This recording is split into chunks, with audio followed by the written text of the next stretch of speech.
जय श्री राम। बहुत स्वागत आपका आपके अपने बेहद खास कार्यक्रम में। मैं हूं आपके साथ आपका अपना डॉक्टर राज मिश्रा। तो बुद्ध होने जा रहे हैं वक्री। 9 नवंबर को बुद्ध हो जाएंगे वक्री। बुद्ध के वक्री होने पर आपके जीवन पर क्या प्रभाव पड़ेगा, बहुत महत्वपूर्ण है, क्योंकि बुद्ध एक बहुत इंपॉर्टेंट प्लैनेट हैं और इंपॉर्टेंट इसलिए भी हैं कि वाणिज्य के कारक हैं, इसलिए भी हैं कि व्यापार के कारक हैं। बुद्ध इसलिए भी इंपॉर्टेंट है कि साइंस के कारक हैं। बुद्ध इसलिए भी इंपॉर्टेंट है कि शब्द को कहां, कब, कैसे, किस प्रकार प्रयोग करना है, ये कला बुद्ध से ही आती है। तो बुद्ध जब अस्त होते हैं तो हर व्यक्ति के जीवन पर, या वक्री होते हैं, मार्गी होते हैं, तो हर व्यक्ति के जीवन पर कुछ ना कुछ इंपैक्ट जरूर पड़ता है। कोई भी ग्रह वक्री क्या होता है, इस पर चर्चा करेंगे। लेकिन सबसे पहले आपको बता दूं, अगर आप चाहते हैं अपने क्षेत्र में श्रीमद् भागवत कथा का आयोजन करना, राम कथा या शिव पुराण की कथा मेरे द्वारा आप चाहते हैं कि आपके क्षेत्र में हो, तो आप उसके लिए मुझे कॉल कर सकते हैं, मेरे साथ संपर्क कर सकते हैं, आयोजन करवा सकते हैं और पुण्य कमा सकते हैं। भगवान की कृपा को आप प्राप्त कर सकते हैं, कर सकती हैं। इस पर विस्तार से चर्चा करेंगे और आगामी कथाएं दिल्ली इत्यादि के अंदर हैं। कथाएं कब कब कहां हैं उसकी जानकारी भी आपको जरूर मैं देता रहूंगा। साथ में अगर आप चाहते हैं कि मैं आपके घर पर आऊं और आपका वास्तु विजिट इत्यादि करूं, कहीं घर में कोई दिक्कत तो नहीं, तो आप उसके लिए मुझे कॉल कर सकते हैं। अपने शहर में कब आ रहा हूं वो जान सकते हैं, और अगर आप पर्सनली बुलाना चाहें तो आप बुला सकते हैं। इस विषय पर रात को 9 बजे और दोपहर को 12 बजे लाइव भी आता हूं, अपने बारे में फ्री में उस समय बात कर सकते हैं। बाकी समय कॉल अपॉइंटमेंट लेकर बात कर सकते हैं। वक्री कोई प्लैनेट जब होता है तो उस ग्रह की जो एक स्पीड होती है, वो स्पीड करीब थम सी जाती है, या उस स्पीड करीब रुक सी जाती है। जैसे धरती भी एक दृष्टि से बाकी लोगों के लिए ग्रह है, बाकी प्लैनेट पर जो बाकी प्लैनेट है उसके लिए धरती एक ग्रह है। धरती एक अपनी स्पीड से चल रही होती है, उसी स्पीड में जब बाकी जो चलने वाले प्लैनेट हैं, वो प्लैनेट जब रुक जाते हैं, मतलब उनकी गति कम हो जाती है या उनकी करीब स्पीड रुकी सी दिखाई देती है, तो धरती क्योंकि स्पीड में आगे बढ़ रही, तो उन ग्रहों को वक्री कहा जाता है कि ये ग्रह जो है वक्री हो गया, उल्टा चलने लगा। एक्चुअल में वो उल्टा नहीं चल रहा होता है, चल वो सीधा ही रहा होता है, लेकिन उसकी स्पीड उस प्रकार की नहीं रह जाती है, और उस कंडीशन के अंतर्गत हम उसको वक्री मानते हैं। जब वक्री, सिंपल सी बात है कि जिस स्पीड से आप पहले काम कर रहे थे, अगर उस स्पीड से आप काम नहीं करेंगे, तो ऐसे कंडीशन में आपका जो रिस्पांस, जो रिजल्ट निकल करके आना चाहिए, वो उस प्रकार का आएगा नहीं, और सभी के जीवन पर उसका कुछ न कुछ प्रभाव पड़ेगा। ग्रहों के मार्गी वक्री होने का प्रभाव पड़ता है। तो बुध जब 9 तारीख को वक्री होंगे तो मेष से लेकर के मीन राशि पर क्या प्रभाव पड़ेगा, उस पर आइए थोड़ी सी चर्चा कर लेते हैं। तो सबसे पहले अगर हम बात करें मेष राशि को लेकर के बुध के वक्री होने से, मैरिड, ये एक और बात बता दूं आपको, शुभ ग्रह वक्री हो तो प्रभाव अच्छा पड़ता है, पापक ग्रह वक्री हो तो उसका प्रभाव खराब पड़ता है। तो क्योंकि बुध वक्री हो रहे हैं, मेष राशि के लिए मैरिड लाइफ में पॉजिटिव रिजल्ट लेकर के आएंगे, रिलेशनशिप अच्छा होगा, लेकिन जीवन साथी के स्वास्थ्य का ध्यान रखना होगा। मैं राशि वृष की अगर बात कर लूं, तो यहां पर वक्री होने से स्वास्थ्य इत्यादि अच्छा होगा, लेकिन पैसा संभाल कर खर्चा करना होगा। पैसा इत्यादि बेकार में खर्च हो, इस प्रकार का संयोग है। प्रेमी प्रेमिका मित्रों से सावधान रहने की आवश्यकता होगी। आंख बंद करके भरोसा नहीं करना होगा। प्रेम संबंध में खटास आने का योग है, इसलिए सावधानी बहुत जरूरी। सावधानी हटी तो दुर्घटना घटी। राशि मिथुन की बात कर लेते हैं। यहां पर परिस्थिति बहुत अच्छी होगी। एजुकेशन में अच्छे से मन लगेगा, प्रेम संबंध बनेगा, प्रॉपर्टी इत्यादि से लाभ होगा, वाहन इत्यादि से लाभ होगा, और किसी ऐसे प्लेस पर जाने का सौभाग्य प्राप्त होगा जिसके लिए आप बहुत दिन से प्रयास कर रहे हैं। राशि कर्क की अगर हम बात करते हैं, यहां पर भी परिस्थिति अच्छी रहेगी।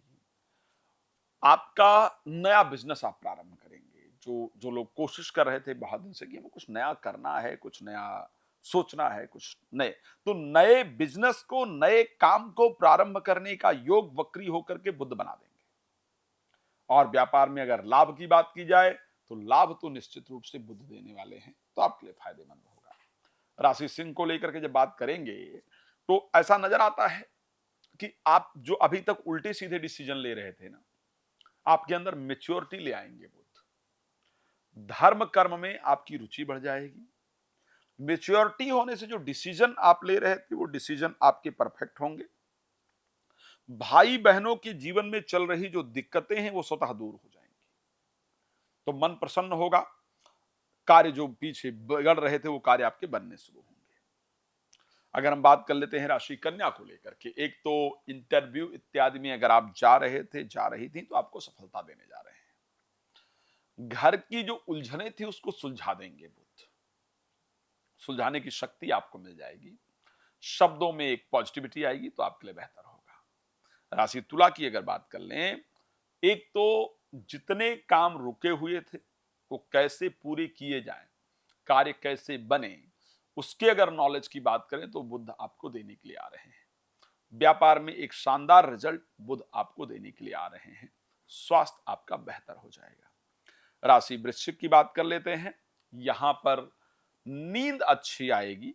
कोर्ट कचहरी से रिलेटेड कोई मामले अगर रुके हुए थे तो उसमें आपको पॉजिटिव रिजल्ट मिल जाएगा, या कोई मामला चल रहा था पॉजिटिव रिजल्ट मिलेगा। लेकिन एक बात बता दूं, बुध वक्री होकर के, और अगर मैं मार्गी होने की बात करूं, क्योंकि तुला राशि से प्रभावित करना शुरू करेंगे, और मार्गी जो होने जा रहे हैं 29 तारीख को होने जा रहे हैं, तो ध्यान रखिएगा कि बुध का वक्री होना शेयर मार्केट इत्यादि से आपको नुकसान की सूचना दे रहा है।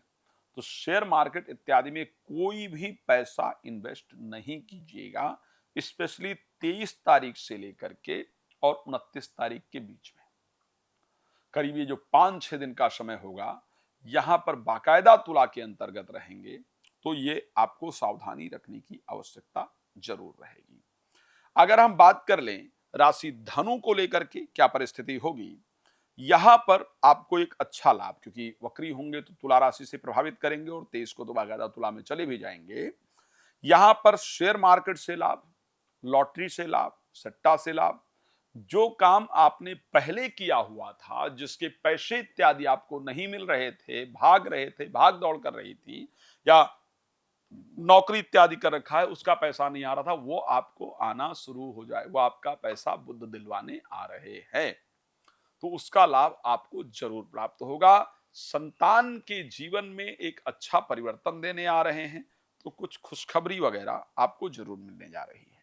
राशि मकर की बात कर लेते हैं। यहां पर बुध का जो वक्री होना है वो आपके लिए फायदेमंद इस प्रकार से होगा कि जितनी डीले आपकी रुकी हुई थी, मान लिया जाए कोई आपका लाइजनिंग का काम है या किसी भी चीज का आप बिचौलिए, किसी काम में आप मीडिएटर हैं, किसी भी काम में आप मीडिएटर हैं, आप बिचौलिया हैं, उससे आपको लाभ होना है, या कोई काम आपका रुका हुआ है जिसके लिए आप कोशिश कर रहे हैं, रिजल्ट नहीं मिल रही है, तो रुका हुआ काम बुध पूरा कराने आ रहे हैं। प्रोफेशनल लाइफ की रुकी हुई जितनी चीजें हैं उसको बुध बनवाने के लिए आपके लिए आ रहे हैं, तो फायदेमंद रहेगा। आपका कार्य बनाएंगे, प्रसन्नता होगी, और एक अच्छा नाम इत्यादि आपको जीवन में जरूर बुध दिलवाने के लिए आ रहे हैं।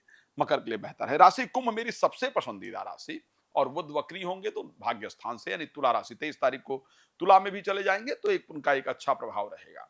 तो बुध का वक्री होकर के तुला राशि के अंतर्गत गोचर करना, ये आपके जीवन के लिए एक शानदार परिवर्तन का समय है। और परिवर्तन धर्म के माध्यम से आप देखिएगा, आप अगर मंदिर इत्यादि ही जाते हैं, मस्जिद जाते हैं, चर्च जाते हैं, गुरुद्वारा, जनरली मंदिर वाले ही मेरे कार्यक्रम को देखते हैं, बाकी भी सब देखते हो तो स्वागत है। तो यहां से आपको ऐसी पॉजिटिविटी मिलेगी, ऐसा विचार आएगा। आप देखिएगा, अगर आप मंदिर जा रहे हैं तो आपको मंदिर से ऐसा विचार वहां से जाते आते आएगा कि ये समस्या कैसे दूर कर सकता हूं, कैसे कर सकती हूं, और वो समस्या आप दूर करेंगे और आपको शानदार रिजल्ट मिलेगा। आपके लिए धर्म के माध्यम से भाग्य को खोलने का, काम में आ रही दिक्कतों को दूर करने का रास्ता मिल जाएगा। तो भगवान कृपा करेंगे, आपका जीवन बेहतर होगा, मेरी शुभकामना है आपके लिए। अंतिम राशि मीन को लेकर के बात कर लेते हैं, जहां पर अष्टम भाव के अंतर्गत वक्री होंगे। एक पॉजिटिव पॉइंट है। पॉजिटिव पॉइंट यह है कि अगर आप गांव से, देश से, प्रदेश से बाहर निकलना चाहते हैं तो बुध आपको मौका देने जा रहे हैं। जितने लोग फॉरेन जाने के लिए कोशिश कर रहे थे, कर रही थी, बुध आपकी फॉरेन यात्रा को सफल करने जा रहे हैं। तो ये बहुत शानदार समय मेरी दृष्टि से आपके लिए रहने वाला है और भगवान कृपा करेंगे आपका जीवन सुखमय हो, ये मेरी शुभकामना है। आपके लिए विदेश यात्रा का संयोग बनेगा, पर हाँ, इस समय अगर प्रॉपर्टी इत्यादि से कोई रिलेटेड काम था तो उसमें थोड़ी रुकावट जरूर आएगी। भगवान आपको प्रसन्न रखें, मेरी शुभकामना। और आपसे रिक्वेस्ट करूंगा, आप लोग मुझे रात को 9 बजे, दोपहर को 12 बजे कॉल कर सकते हैं। कथा के लिए आप चाहें तो मुझसे संपर्क कर सकते हैं। धन्यवाद आपका जुड़ने के लिए। जय श्री राम।